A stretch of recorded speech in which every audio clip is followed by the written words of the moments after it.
स्वागत आप सभी का मेरे यूट्यूब चैनल द संजय में। दोस्तों आज एक नई सीरीज से बात करते हैं प्रकृतिवाद यानी नेचुरलिज्म। नेचुरलिज्म जो है दोस्तों वो दो शब्दों से मिलकर बना है, नेचुरल प्लस इज्म, यानी प्रकृति और वाद। यानी प्रकृतिवाद किसे कहते हैं इसके बारे में थोड़ा डिस्कस से पढ़ेंगे, डिटेल में पढ़ेंगे। देखो सबसे पहले हम बात करेंगे दोस्तों इसके जनक की। देखो अगर वो आपसे ये पूछे कि प्रकृतिवाद की नींव किसने रखी है तो दोस्तों आपको बताना है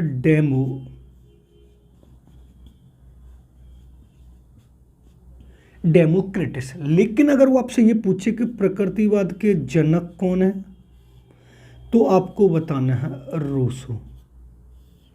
अगर आपसे ये पूछे प्रकृतिवाद की नींव किसने रखी है तो आपको बताना है डेमोक्रिटस। अगर प्रकृतिवाद के जनक पूछे तो आपको बताना है रूसो। लेकिन दोस्तों यहां पर एक बात और इंपॉर्टेंट होती है कि रूसो की एक तो पुस्तक है एमिल। अगर आपसे ये पूछे कि रूसो की पुस्तक का क्या नाम है तो आपको बताना एमिल। लेकिन सबसे बड़ी बात यहां पर ये होती है दोस्तों कि रूसो के कार्य कौन कौन से जो सबसे ज्यादा इंपॉर्टेंट है। देखो अब हम कार्य की बात करेंगे दोस्तों। सबसे पहले हम बात करेंगे इन्होंने नकारात्मक शिक्षा दी है, नकारात्मक शिक्षा। इसका दूसरा नाम है दोस्तों निषेधात्मक शिक्षा।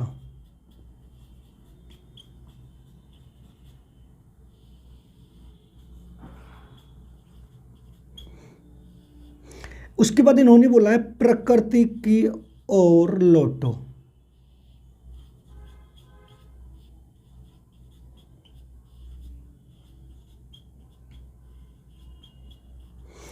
उसके बाद इन्होंने दोस्तों बोला है पुस्तकीय ज्ञान का विरोध।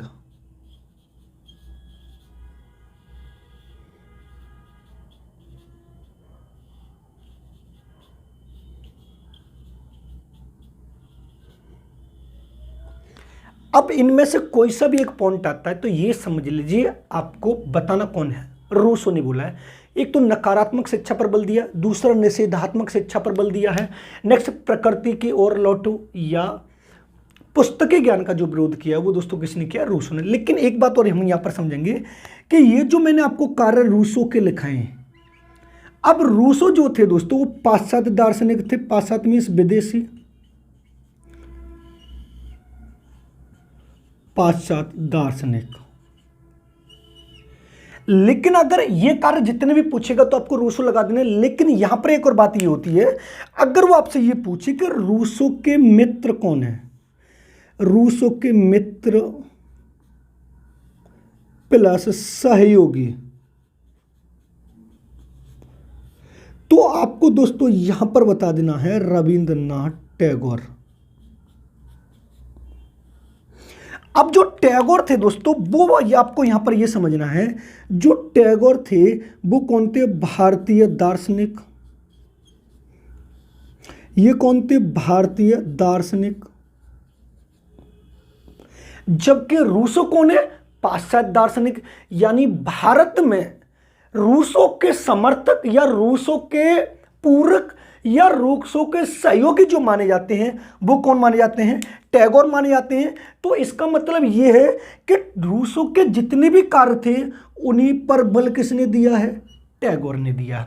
अगर वो आपसे पूछे कि भारत में नकारात्मक शिक्षा पर बल किसने दिया है, निषेधात्मक शिक्षा पर बल किसने दिया है, पुस्तकीय ज्ञान का विरोध किसने किया है, प्रकृति को और लौटो किसने किया है, तो आपको कौन बताना है, टैगोर। लेकिन यहां पर एक बात और समझनी होगी कि टैगोर को पूर्ण रूप से कौन माना जाता है, प्रकृतिवादी। कौन माना जाता है, प्रकृतिवादी माना जाता है। क्लियर है, यहां पर डेट क्लियर हो गए। रूसो का कार्य मैंने लिखा दिया, रूसो को सहयोगी मित्र कौन लिखा है, टैगोर है। टैगोर कौन है, भारतीय दार्शनिक है। रूसो कौन है, पाश्चात्य दार्शनिक है। अब प्रकृतिवादी टैगोर को माना जाए तो जितने भी रूसो के कार्य हैं वो ऑल ओवर टैगोर के, उसके रूसो के माने जाएंगे। अब इधर आते हैं, देखो अब यहां पर हम थोड़ा नोट डाल के ये देखेंगे, देखो समझना।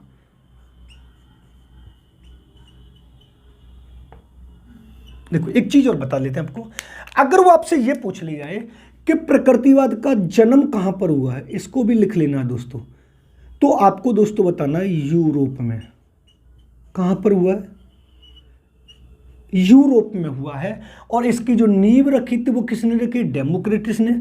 और इसके जनक कौन माने जाते हैं? रूसो माने जाते हैं। अब इधर आते हैं, नोट डाल के देखो। अब हम सबसे पहले बात करेंगे दोस्तों, तो देखो प्रकृतिवाद,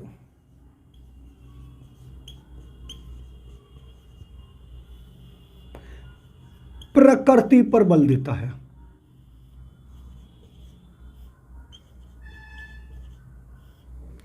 अगर आपसे ये पूछे कि प्रकृतिवाद किस पर बल देता है, तो प्रकृति पर बल देता है। लेकिन यहां पर दूसरी बात देखेंगे, प्रकृतिवाद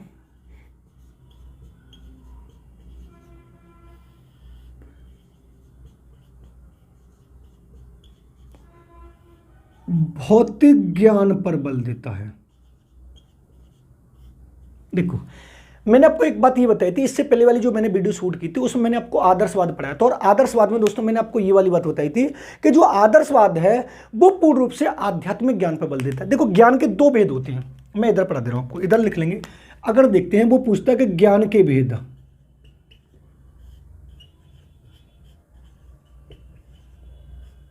तो ऑल ओवर अगर देखा जाए दोस्तों, तो ज्ञान के भेद जो होते हैं वो दो प्रकार के होते हैं। पहला आपको पढ़ना है आध्यात्मिक ज्ञान,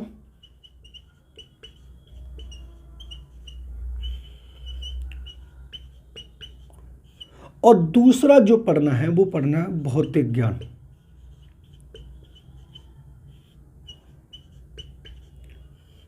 अब देखो, अब मैंने आपको एक बार ये बात बताई है कि जो आध्यात्मिक ज्ञान होता है दोस्तों वो होता है ईश्वरीय ज्ञान।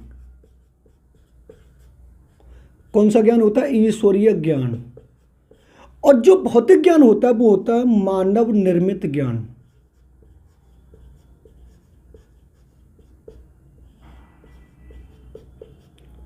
कैसा होता है? मानव निर्मित ज्ञान। और मैंने आपको ये वाली बात बताई थी, जब मैंने आपको आदर्शवाद पढ़ाया था, तो ऑल ओवर जो आदर्शवाद बात कर रहा था वो पूर्ण रूप से संसार का जो निर्माण कर रहा था वो भगवान के द्वारा माना था। यानी सृष्टि का जो विकास हुआ है दोस्तों वो भगवान के द्वारा हुआ है, आत्मा और परमात्मा के मिलने से हुआ है।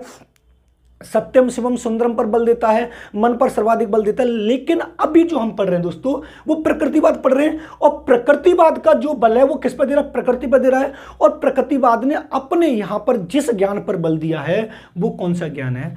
भौतिक ज्ञान पर बल दिया है। जबकि ज्ञान दो प्रकार का मैंने पढ़ा है, तो मैं यहां पर आपको अगर ये बात बताऊं, तो आदर्शवाद जो आध्यात्मिक ज्ञान है इस पर जो बल देता है दोस्तों वो आपको बताना है आदर्शवाद।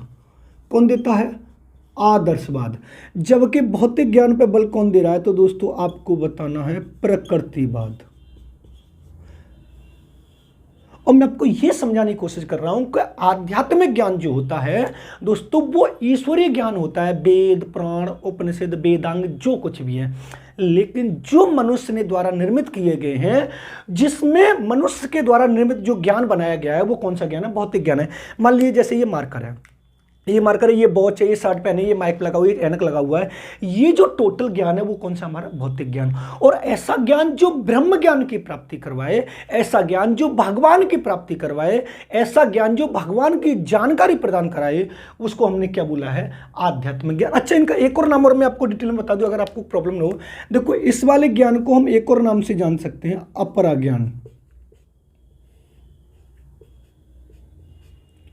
और इस वाले ज्ञान को दोस्तों एक और नाम से जान सकते हैं हम, पराज्ञान।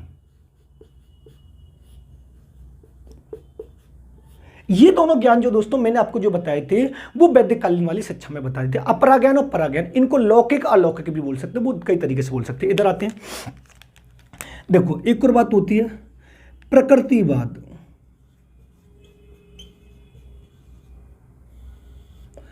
अपरिवर्तनशील नियमों पर बल देता है।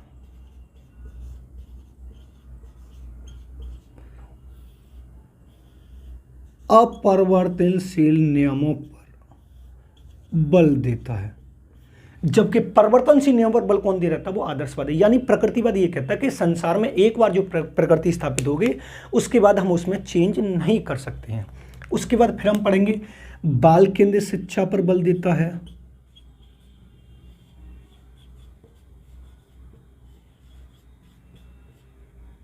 बाल केंद्रित शिक्षा पर बल।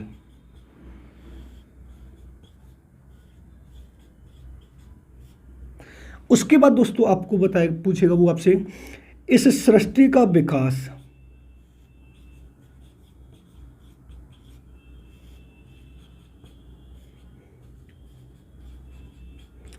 अगर आपसे ये पूछे, प्रकृतिवाद ये कहता है कि इस सृष्टि का जो विकास हुआ दोस्तों वो किसके द्वारा हुआ है, तो वो आपको बताना है प्रकृति के द्वारा। किसके द्वारा हुआ है? प्रकृति के द्वारा इस सृष्टि का विकास हुआ। अब बात आती है दोस्तों यहां पर नेक्स्ट जो हेडिंग आएगी हमारी, प्रकृतिवाद के प्रकार। प्रकृतिवाद के प्रकार देखो कितने प्रकार हैं, वो हम 4 प्रकार पढ़ेंगे। देखो पहला है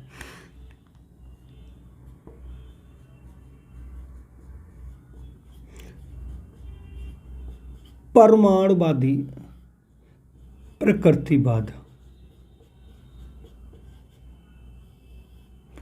दूसरा दोस्तों हम पढ़ेंगे वैज्ञानिक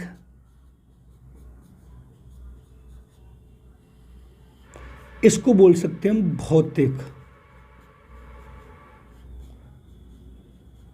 प्रकृतिवाद।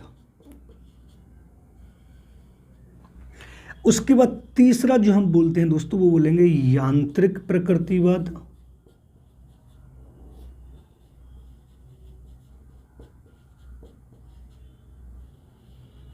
और उसके बाद जो दोस्तों हम बात करेंगे वो करेंगे जैविक प्रकृतिवाद।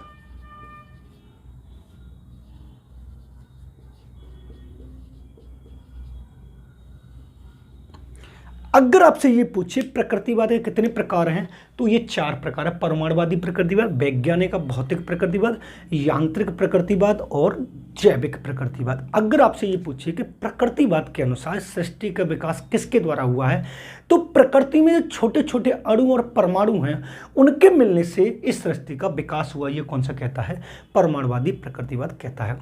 अब देखो एक और क्वेश्चन यहाँ पर एक नोट डाल के ये भी पूछ सकता है आपसे कि शिक्षा में प्रकृतिवाद का प्रयोग किसने किया। अगर आपकी बात ये आ रही है कि मान लीजिए हमने बात मान ली कि प्रकृतिवाद और सृष्टि का जो भी विकास हो रहा है वो ऑल ओवर प्रकृति के द्वारा हो रहा है, यानी संसार में अगर ये मार्कर बनाए तो प्रकृति ने बनाया, ये वॉच बनाई तो प्रकृति ने बनाई, ये चश्मा जो बनाया वो प्रकृति ने बनाया, ये जो माइक बनाया वो प्रकृति ने बनाया, यानी टोटल जो ऑल ओवर चीज बनाई गई है वो किसने बनाई है? वो प्रकृति ने बनाई। ये वाली प्रकृतिवाद बात होती है और अपरिवर्तनशील नियमों पर बल देती है। कभी भी प्रकृतिवाद चेंज नियमों पर बल नहीं देती। अगर आज आपने जो बनाया वो कल चेंज हो, ऐसा कुछ नहीं हो जाए। लेकिन अगर आपसे ये पूछे कि प्रकृतिवाद का शिक्षा में प्रयोग किसने किया है, तो आपको बताना है प्रकृतिवाद का शिक्षा में प्रयोग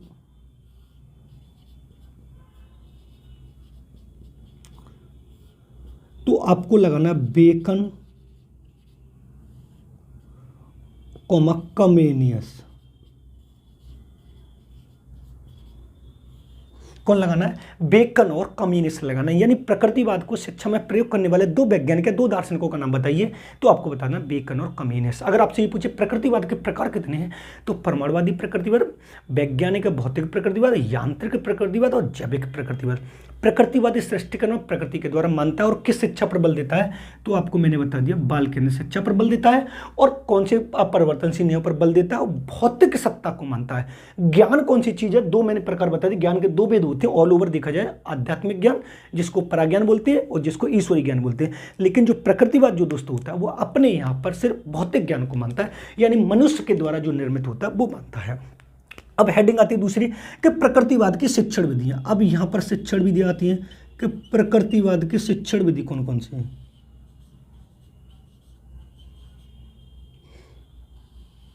देखो प्रकृतिवाद कौन कौन सी शिक्षण विधियों को मानता है उसको हम देखेंगे। पहली है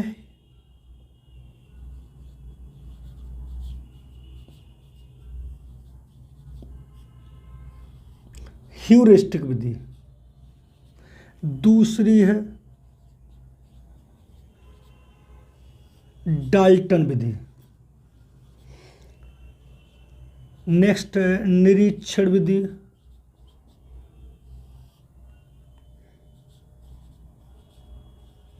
यानी प्रकृतिवाद जो अपने यहां पर जो मानता है वो मानता है एक तो ह्यूरिस्टिक विधि को मानता है, एक डाल्टन विधि को मानता है, एक निरीक्षण विधि को मानता है और एक प्रत्यक्ष विधि को मानता है।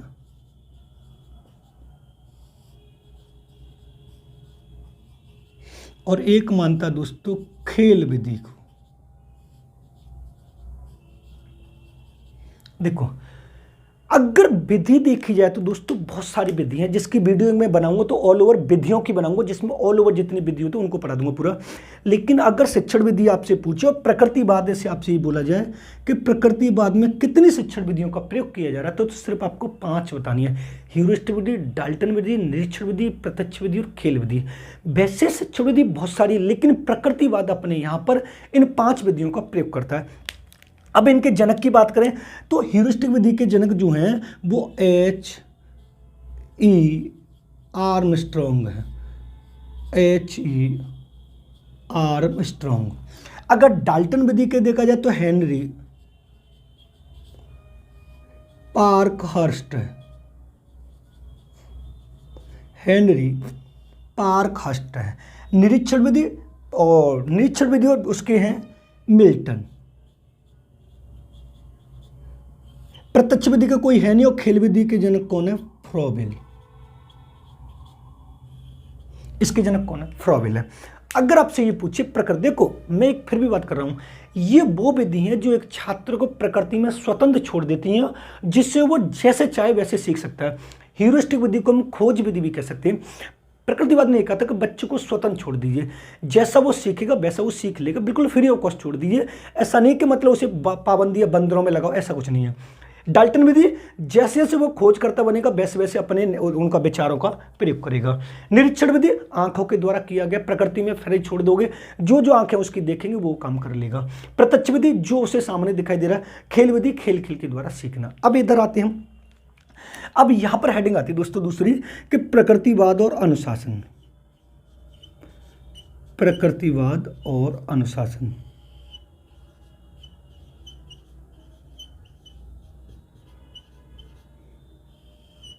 तो दोस्तों जो प्रकृतिवाद होता है वो 2 प्रकार के अनुशासन अपने यहाँ पर मानता है। देखो, एक तो मुक्त्यात्मक अनुशासन की बात करेगा दोस्तों वो, एक तो मुक्त्यात्मक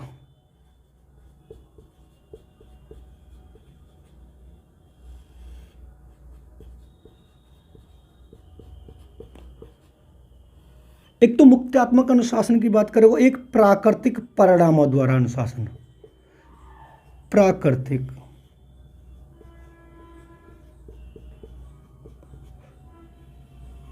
परिणामों द्वारा अनुशासन, यानी उन्होंने ये बात बोल दी है कि छात्र को फ्री छोड़ दीजिए, छात्र जैसा सीखेगा वैसे सीख लेगा और प्रकृति उसे दंडित करेगी, हमें दंड देने की जरूरत नहीं है। अब उसके बाद दोस्तों दूसरी हेडिंग उसकी आएगी, तो वो आपसे ये पूछेगा कि प्रकृतिवाद और अध्यापक।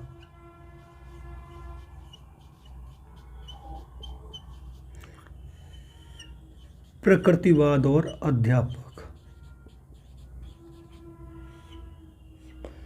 अब आपको यहां पर एक बात ये समझनी है दोस्तों, जो आदर्शवाद था उसने अपने यहां पर सबसे ज्यादा जो बल दिया था दोस्तों वो अध्यापक को दिया था और बालक को गौड़ जगह पर रखा। लेकिन प्रकृतिवाद जो है दोस्तों वो अपने यहां पर सबसे ज्यादा जो महत्व देता है वो बालक को देता है और अध्यापक का जो स्थान है वो पर्दे के पीछे मानता है। देखो 2 तरीके से हम पढ़ेंगे। अगर वो पूछता है कि मुख्य कौन है, मुख्य कौन है, तो आपको बताना है बालक, और गौड़ कौन है यानी द्वितीय कौन है, तो दोस्तों आपको बताना है अध्यापक। लेकिन यहां पर एक चीज आपको पढ़नी पड़ेगी, जो प्रकृतिवाद है वो अपने यहां पर अध्यापक का स्थान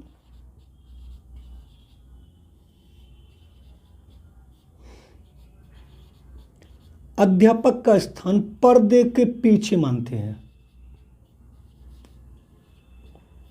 पर्दे के पीछे का मतलब होता है बालक को फ्री छोड़ दीजिए आप, बालक जैसे सीख रहा है उसे सीखने दे। अगर वो गलत रास्ते पर जा रहा है तो उसे सही रास्ते पर सिर्फ बता दीजिए आप, बाकी और कुछ मत करिए। मतलब एक गाइडेंस के रूप में पीछे खड़े रहिए, उसे टच मत करिए, उससे छेड़खानी मत करिए।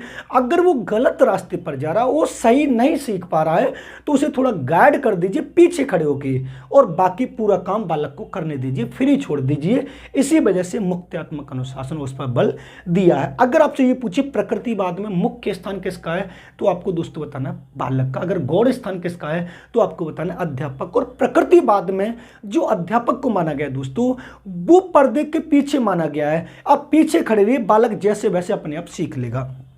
अगर आपसे ये पूछे प्रकृतिवाद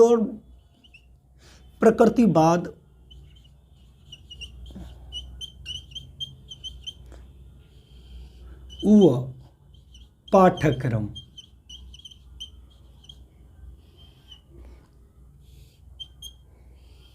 तो देखो दोस्तों, प्रकृतिवाद जो है ना वो अपने यहां पर दो पाठ्यक्रम को मानता है। एक तो भौतिक पाठ्यक्रम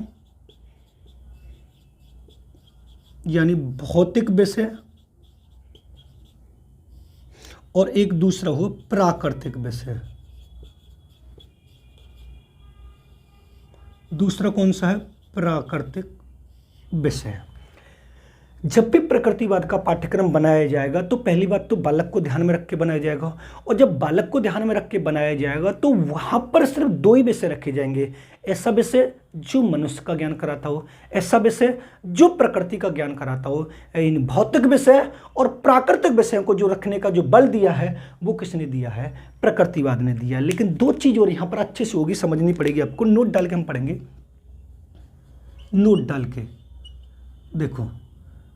अगर वो आपसे ये पूछे कि शिक्षक की तुलना बीज से किसने की है, अगर आपसे पूछे शिक्षक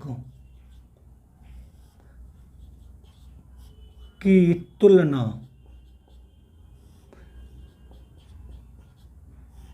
बीज से किसने की है और शिक्षक की